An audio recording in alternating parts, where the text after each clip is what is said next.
कहानी की शुरुआत में हम रसेल नाम के एक आदमी को देखते हैं। रसेल कोई आम इंसान नहीं बल्कि दुनिया का सबसे शातिर चोर है और आज भी वह एक बहुत ही बड़े बैंक को लूटने जा रहा है। रसेल के साथ उसके 3 साथी भी होते हैं और ये चारों वैन में बैठकर न्यूयॉर्क के एक बैंक के सामने अपनी वैन को रोकते हैं। चोरी को परफेक्टली अंजाम देने के लिए ये लोग सफाई करने वालों के सूट पहनकर बैंक में घुसते हैं ताकि लोगों को उन पर शक न हो। बैंक के अंदर मौजूद लोगों के लिए यह एक आम दिन था। वो लोग सोच भी नहीं सकते थे कि क्लीनर्स के सूट में छिपे लुटेरे हैं। और तभी रसेल एक टॉर्च निकालकर कैमरा की तरफ टॉर्च की लाइट ऑन करता है, जिससे वो एक एक करके सभी कैमरा को बंद कर देता है। और जैसे ही सभी कैमरे बंद हो जाते हैं तभी ये लोग मास्क पहनकर अपनी अपनी गन निकाल लेते हैं और बैंक के अंदर स्मोक कर देते हैं, जिससे बैंक में हलचल मच जाती है। लेकिन ये चारों गन की नोक पर सभी लोगों को जमीन पर लिटाकर बंदी बना देते हैं। अब बैंक का पूरा कंट्रोल इन लोगों के हाथ में था, मगर बैंक में स्मोक होने की वजह से कुछ धुआं बैंक के गेट से बाहर निकलता है, जिसे एक सिक्योरिटी गार्ड देख लेता है। और सिक्योरिटी गार्ड जैसे ही बैंक के अंदर आने लगता है तभी दरवाजे से रसेल उस सिक्योरिटी गार्ड पर गन तान कर कहता है कि अंदर हमने बहुत सारे लोगों को बंदी बना लिया है और अगर पुलिस वालों ने अंदर आने की कोशिश की तो हम अंदर मौजूद लोगों को एक एक करके मारते जाएंगे। यह कहकर रसेल दरवाजा बंद कर देता है। इसके बाद वह पुलिस वाला बाकी पुलिस वालों को इन्फॉर्म कर देता है कि बैंक में कुछ चोर घुस चुके हैं, इसलिए यहाँ पुलिस की एक टीम भेजी जाए। ये खबर पूरे शहर में आग की तरह फैल जाती है और कुछ ही देर में वहाँ पुलिस की एक बहुत ही बड़ी टीम पहुँच जाती है। ये लोग बैंक को चारों तरफ से घेर लेते हैं, मगर बैंक के अंदर नहीं जा पाते क्योंकि चोरों की तरफ से उन्हें धमकी मिली थी कि अगर एक भी पुलिस वाला बैंक के अंदर आने की कोशिश करेगा तो हम एक एक करके अंदर मौजूद लोगों को मारते जाएंगे। वहीं हम बैंक के अंदर देखते हैं कि रसेल और उसके 3 साथियों ने मिलकर बैंक के अंदर मौजूद सभी लोगों को लाइन में खड़ा किया है और एक एक करके सभी से मोबाइल छीन लेते हैं। लेकिन यहाँ जो इस बैंक का मैनेजर होता है उसका मोबाइल फोन इन्हें नहीं मिलता और जब रसेल उससे पूछता है कि तुम्हारा मोबाइल कहाँ है, जिस पर वह कहता है कि मैं अपना मोबाइल घर पर भूल गया हूँ। रसेल उसे वार्निंग देता है कि अगर तुमने अपना मोबाइल कहीं पर छुपा कर रखा है तो मुझे बता दो, और अगर मैंने तुम्हारा मोबाइल फोन ढूंढ लिया तो मैं तुम्हारी ऐसी हालत करूंगा कि तुम दोबारा खड़े होने के लायक नहीं रहोगे। लेकिन मैनेजर अपनी बात पर अड़ा रहता है और कहता है कि आज मैं अपना मोबाइल फोन घर पर भूल गया हूँ,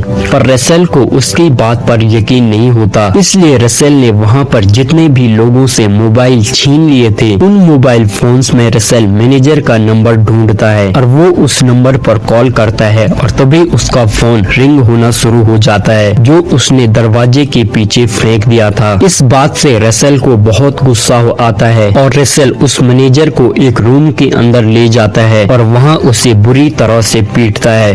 ये देखकर बाहर मौजूद सभी लोग बहुत ज्यादा डर जाते हैं और सभी लोगों को ये बात समझ आ जाती है कि अगर किसी ने भी चालाकी करने की कोशिश की तो उसका भी वही हाल होगा जो अभी बैंक के मैनेजर का हुआ है। वहीं हम पुलिस स्टेशन में डिटेक्टिव कीथ को देखते हैं। डिटेक्टिव कीथ बहुत ही ईमानदार इंसान है, लेकिन इस वक्त वह बहुत ही ज्यादा परेशान होता है क्योंकि कुछ दिन पहले एक स्मगलर से पकड़े गए $1.5 लाख गायब हो गए थे और इसका इल्जाम डिटेक्टिव कीथ पर लगा है। और तभी उनका सीनियर आकर डिटेक्टिव को बैंक रॉबरी के बारे में बताता है। ये सुनकर डिटेक्टिव को लगता है कि ये प्रमोशन पाने का एक अच्छा मौका है और अगर इस केस को मैंने सॉल्व कर दिया तो शायद मुझ पर से $1.5 लाख का इल्जाम भी हट जाए। इसलिए फौरन डिटेक्टिव उस बैंक के बाहर पहुंचता है। दूसरी तरफ ये खबर बैंक के ओनर को भी मिल जाती है, जिसका नाम आर्थर है। आर्थर एक बहुत ही अमीर और पावरफुल इंसान है। इसलिए जब आर्थर को पता चला कि उसके बैंक में डकैती हुई है तो आर्थर को इस बात से कुछ भी फर्क नहीं पड़ता, जिससे हमें पता चलता है कि आर्थर को पैसों की कोई परवाह नहीं है। आर्थर ने बड़े ही आराम से अपने असिस्टेंट से पूछा कि डकैती किस ब्रांच में हुई है, जिस पर उसके असिस्टेंट ने बताया कि डकैती वॉल स्ट्रीट ब्रांच में हुई है। ये सुनकर आर्थर के चेहरे का रंग उड़ गया, जिससे हमें पता चलता है कि जरूर उस ब्रांच में कुछ ऐसा है जो आर्थर के लिए बहुत ही खास है, जिसके बाद बैंक का ऑनर तुरंत एक लेडी से मिलता है। इस लेडी का नाम मैडलिन है। मैडलिन एक बहुत ही शार्प माइंडेड औरत है जो लोगों को अपनी बातों में फंसाकर उनसे अपना काम आसानी से करवा लेती थी और मैडलिन इस काम के पैसे चार्ज किया करती थी। बैंक का ऑनर ऑर्थर मैडलिन से कहता है कि तुम्हें जितने पैसे चाहिए मिल जाएंगे, लेकिन तुम्हें मेरा एक काम करना होगा। उसने मैडलिन को बताया कि मेरे जिस बैंक में चोर घुसे हैं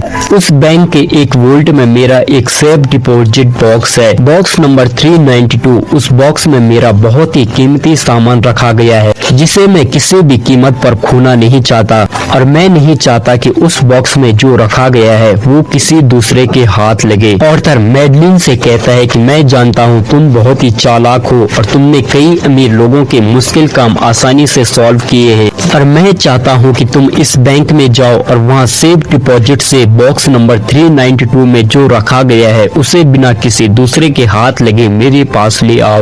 मैडलिन डील एक्सेप्ट करने से पहले कहती है कि इस बॉक्स में जो रखा गया है उसे तुम्हारे पास पहुंचाने के बाद मुझे तो कोई खतरा नहीं होगा, जिस पर ऑर्थर जवाब देता है कि नहीं, इस बॉक्स में जो है वो तुम्हारे पैदा होने से भी पहले का है और इससे किसी को भी नुकसान नहीं है सिवाय मेरे। ऑर्थर कहता है कि अगर वह चीजें दुनिया के सामने आ गई तो मुझे दुनिया के सवालों का सामना करना पड़ेगा, जिसे सुनकर मैडलिन समझ जाती है कि ऑर्थर ने जरूर कई साल पहले कुछ लोगों के साथ गलत किया होगा। दूसरी तरफ हम बैंक के अंदर का सीन देखते हैं जहां ये चारों रॉबर्स प्लान के मुताबिक अपने काम पर लगे होते हैं। इन रॉबर्स में एक लड़की भी होती है और ये एक दूसरे को स्टीव, स्टीवी और स्टीवो के नाम से बुलाते हैं ताकि उनका असली नाम किसी को ना पता चल सके। अब यहाँ से रॉबर्स जेंट्स को अलग और लेडीज को अलग लाइन में खड़ा कर देते हैं, जिसके बाद रसेल सभी लोगों को कपड़े उतारने के लिए कहता है और सभी को एक जैसे कपड़े देकर कहता है कि इन्हें जल्दी से पहन लो। साथ ही रसेल इन सभी लोगों को मास्क भी देता है और उसके बाद ये चारों रॉबर्स भी उन लोगों की तरह सेम कपड़े पहन लेते हैं। अब बैंक के अंदर सभी लोगों को एक जैसे कपड़े थे। रसेल ऐसा इसलिए करता है कि अगर पुलिस अंदर आई तो पुलिस कंफ्यूज हो जाए कि कौन चोर है और कौन आम इंसान। इसके बाद रसेल अपने साथियों के साथ काम पर लग जाता है और एक स्टोर रूम में जाते हैं और स्टोर रूम को देखकर रसेल कहता है कि ये जगह बिल्कुल परफेक्ट है।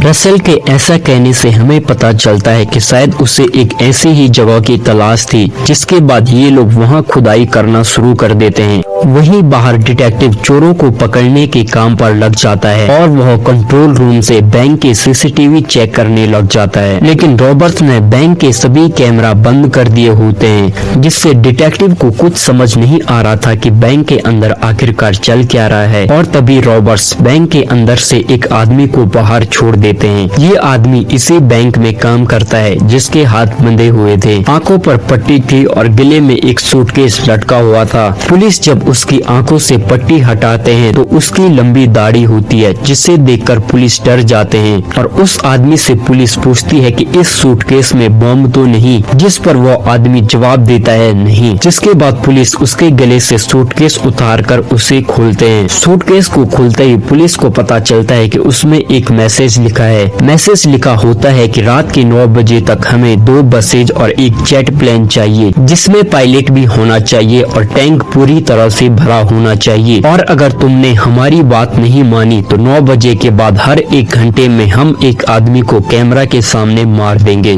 जिसकी जिम्मेदारी पुलिस की होगी। तभी हम बैंक के अंदर देखते हैं कि बेसमेंट में जितने भी बंदी होते हैं उन सबको एक कैमरे में बंद किया होता है। यहीं पर इन हॉस्टेजेस में एक लड़का होता है और वह लड़का अपना मास्क निकाल लेता है। वो कहता है कि इस मास्क में मेरा दम घुट रहा है, इसलिए इस मास्क को पहनकर मरने से अच्छा है कि मैं गोली से मर जाऊं। इन सब ने हमें एक जैसे कपड़े इसलिए पहनाए कि अगर पुलिस अंदर आ गई तो वो उनकी जगह हमें मार दे। इसके बाद वह लड़का शोर करना शुरू कर देता है। हालांकि सब उसे मना करते हैं, लेकिन वह किसी की बात नहीं सुनता। शोर की आवाज सुनकर रसेल वहाँ पर आ जाता है और वह इस लड़के को खींचकर दूसरे कमरे में ले जाता है और वहाँ पर उसे बहुत मारता है। बाहर कंट्रोल रूम में डिटेक्टिव बहुत ज्यादा परेशान बैठा होता है और उसे समझ नहीं आ रहा होता कि इन रॉबर्ट्स को कैसे पकड़ा जाए। और तभी रसेल पुलिस को एक मैसेज भेजता है कि जिसमें लिखा होता है कि के अंदर जितने भी लोग हैं वो सबके सब भूखे हैं, उनके लिए खाना भेजो। ये पढ़कर डिटेक्टिव खुश हो जाता है और डिटेक्टिव के दिमाग में एक आइडिया आता है कि क्यों न खाने के साथ एक माइक्रोचिप छुपाकर अंदर भेजी जाए, जिससे हम उनकी बातें सुन पाएंगे।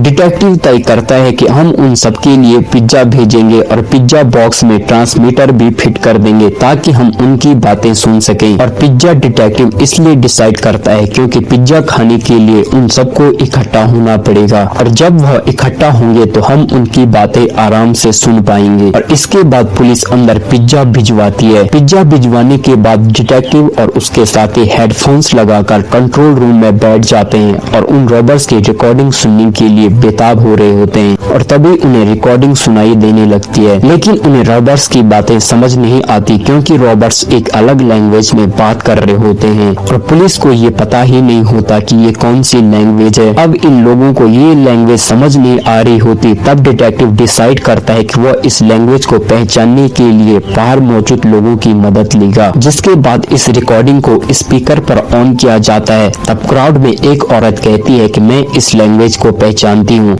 जिसके बाद उस औरत को कंट्रोल रूम में लाया जाता है। वह औरत पूरी रिकॉर्डिंग सुनने के बाद जोर जोर से हंसने लगती है और कहती है कि मैं जानती हूँ कि ये आदमी कौन है और क्या बोल रहा है। ये सुनकर डिटेक्टिव खुश हो जाता है और उससे पूछता है कि कौन है वो आदमी, जिस पर वह बताती है कि यह अल्बानिया का एक एक्स प्रेसिडेंट है जो अब इस दुनिया में नहीं रहे। यह उनकी एक पुरानी रिकॉर्डेड स्पीच है, यानी कि अंदर जो रॉबर्स थे उन्हें पता था कि पिज्जा बॉक्स के अंदर ट्रांसमीटर लगे हुए हैं, इसलिए वो ट्रांसमीटर के आगे एक रिकॉर्डेड टेप चला देते हैं और पुलिस को बेवकूफ बना लेते हैं। दूसरी तरफ मैडलिन न्यूयॉर्क के मेयर के पास आती है। मैडलिन जो एक बहुत ही चालाक लेडी थी, उसने मेयर को फंसा रखा था क्योंकि उसके पास मेयर का कोई राज था। इसलिए मैडलिन मेयर के पास गाड़ी में आकर डिटेक्टिव से मिलती है। मेयर डिटेक्टिव से कहता है कि मैडलिन एक बहुत ही काबिल लेडी है, अगर तुम इसकी बात इन रॉबर्ट्स के लीडर से करवा दो तो मैडलिन तुम्हारा काम आसानी से कर सकती है।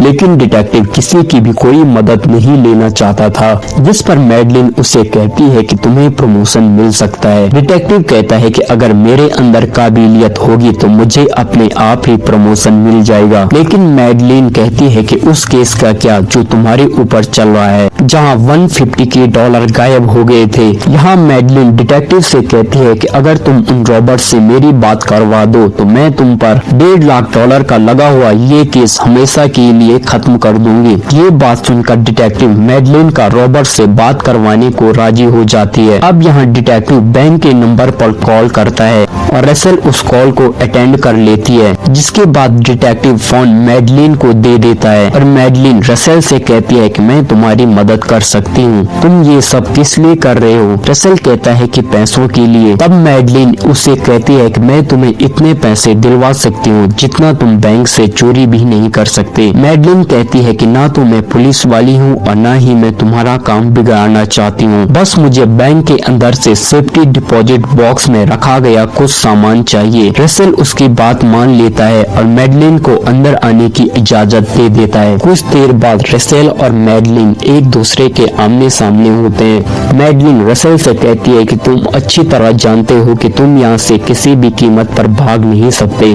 तुम सरेंडर कर दो। मैं तुमसे वादा करती हूँ कि तुम्हें सजा कम होगी और जब तुम छूट कर आओगे तो मैं तुम्हें $20 लाख दूंगी, लेकिन बदले में अभी मुझे इस बैंक के अंदर आने दो, मुझे एक लॉकर से कुछ सामान निकालना है। इस पर रसेल कहता है कि कौन सा लॉकर, तुम लॉकर नंबर 392 की बात तो नहीं कर रही। ये सुनकर मैडलिन घबरा जाती है। तब रसेल कहता है कि तुम साफ साफ क्यों नहीं बताती कि तुम यहाँ पर क्यों आई हो। मैडलिन कहती है कि मैं नहीं बता सकती। रसेल कहता है कि मैं बताता हूँ, मैं तुम्हें एक कहानी सुनाता हूँ। वर्ल्ड वॉर 2 के दौरान एक अमेरिकन स्विट्जरलैंड के एक बैंक में काम करता था। उस आदमी के नाज़ी सोल्जर से बहुत अच्छे रिश्ते थे। उस आदमी ने अपनी कंट्री से गद्दारी की और मासूमों का खून बहाकर उसने बहुत सारा पैसा कमाया और उन्हीं पैसों से आज वह एक बहुत ही आलीशान जिंदगी जी रहा है। लेकिन अब मेरे पास उस आदमी के खिलाफ सबूत हैं। दरअसल रसेल कुछ डॉक्यूमेंट्स निकाल कर कहता है कि ये सबूत उसी लॉकर से मुझे मुझे मिले हैं जिसे तुम हासिल करना चाहती हो, लेकिन ये डॉक्यूमेंट्स मैं तुम्हें किसी भी कीमत पर नहीं दे सकता, क्योंकि यहाँ से निकलने के बाद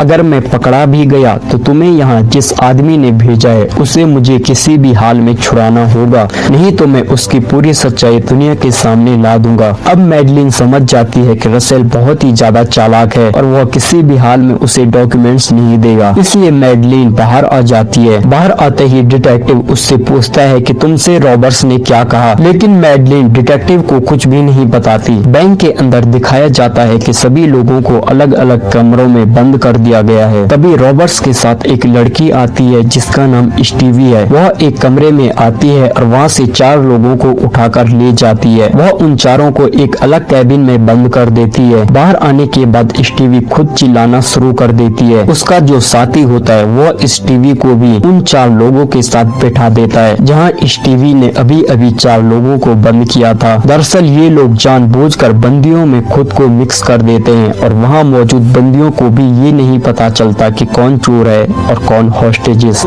रसेल ने पहले से ही सब कुछ परफेक्टली प्लान किया होता है। अब ये लोग जो गड्ढा खोद रहे थे वो गड्ढा भी अब पूरा हो जाता है। उधर बाहर बैठा डिटेक्टिव परेशान हो जाता है और उसे समझ नहीं आ रहा होता है कि अगला कदम उसे क्या लेना चाहिए। रॉबर्ट्स ने उन्हें जो टाइम दिया था कि 9 बजे तक 2 बसें और एक हेलीकॉप्टर चाहिए, वो टाइम भी पूरा हो चुका है। तब डिटेक्टिव को रसेल का कॉल आता है। रसेल उसे इधर उधर की बातों में उलझाता है और पहेलियां पूछता है। इससे डिटेक्टिव समझ जाता है कि ये हमें बातों में उलझा रहा है। डिटेक्टिव अपने साथी पुलिस वालों से कहता है कि पहले उन्होंने हमें टाइम दिया लेकिन हमने उनका काम पूरा नहीं किया, इसके बाद उन्होंने हमें और टाइम दिया, इसका मतलब रॉबर्ट्स हमारा टाइम बर्बाद कर रहे हैं, इसलिए हमें जल्दी एक्शन लेना होगा। इसके बाद डिटेक्टिव बैंक के नंबर पर रसेल को कॉल करता है। वह रसेल से झूठ कहता है कि तुमने जो मांगा था उसका हमने पूरा इंतजाम कर दिया है, लेकिन उससे पहले मैं अंदर जाऊंगा। मैं ये देखना चाहता हूँ कि तुमने किसी को मारा तो नहीं। रसेल मान जाता है और उसे अंदर आने की इजाजत दे देता है। जब डिटेक्टिव बैंक के अंदर जाता है तो वो रसेल का मास्टर प्लान देखता है। वह देखता है कि सभी लोगों ने एक जैसे कपड़े पहने हुए हैं, जिससे पहचानना मुश्किल हो जाता है कि कौन चोर है और कौन हॉस्टेजेस। जब रसेल आखिरी कमरे में जाता है तो वहाँ 3 लोग होते हैं। उन तीनों के चेहरों पर मास्क नहीं होते और वे बहुत ही ज्यादा डरे हुए होते हैं। रसेल कहता है कि ये वो लोग हैं जो बिल्कुल भी बात नहीं मानते। डिटेक्टिव जब देखता है कि सभी लोग सेफ हैं, तब रसेल डिटेक्टिव को बाहर दरवाजे तक छोड़ने के लिए जाता है। यहाँ इन दोनों के बीच बातचीत होती है। डिटेक्टिव रसेल से कहता है कि तुम मेरे साथ बाहर क्यों नहीं चले जाते। रसेल कहता है कि अभी मेरा काम खत्म नहीं हुआ है और जब मेरा काम खत्म होगा तो मैं वादा करता हूँ कि मैं इसी गेट से बाहर निकलूंगा। और फिर रसेल डिटेक्टिव से कहता है कि अगर तुम्हारी और कोई ख्वाहिश हो तो बता सकते हो। डिटेक्टिव मजाक में कहता है कि मेरी ख्वाहिश है कि मैं अपनी गर्लफ्रेंड से शादी कर लूं, लेकिन मेरे पास पैसे नहीं है। अब इन दोनों की बातचीत चल रही होती है कि तभी डिटेक्टिव रसेल को जोर से लात मारता है और रसेल को सीढ़ियों से नीचे गिरा देता है। और जैसे ही वह रसेल का मास्क हटाने वाला होता है तभी वहाँ पर रसेल का साथी आ जाता है जिसके पास गन होती है